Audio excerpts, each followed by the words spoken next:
بسم اللہ الرحمن الرحیم۔ خواجہ صاحب میری بات غور سے سن لو، جو تم چاہتے تھے وہ تم نے عثمان ڈار کو گن پوائنٹ پہ رکھ کر اپنے مقاصد کو پورا کیا ہے۔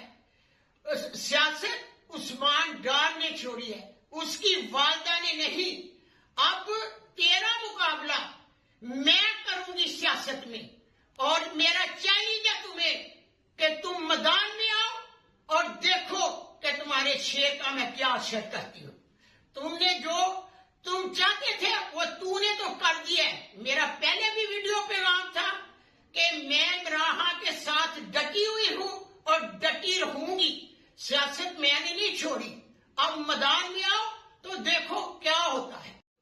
بسم اللہ الرحمن الرحیم۔ خواجہ صاحب میری بات غور سے سن لو، جو تم چاہتے تھے وہ تم نے عثمان ڈار کو گن پوائنٹ پہ رکھ کر اپنے مقاصد کو پورا کیا ہے۔ سیاست عثمان ڈار نے چھوڑی ہے، اس کی والدہ نے نہیں۔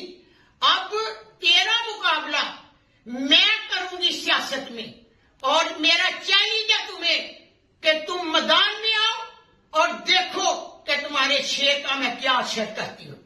تم نے جو تم چاہتے تھے وہ تو نے تو کر دیا ہے۔ میرا پہلے بھی ویڈیو پیغام تھا کہ میں عمران کے ساتھ ڈٹی ہوئی ہوں اور ڈٹی رہوں گی، سیاست میں نے نہیں چھوڑی۔ اب میدان میں آؤ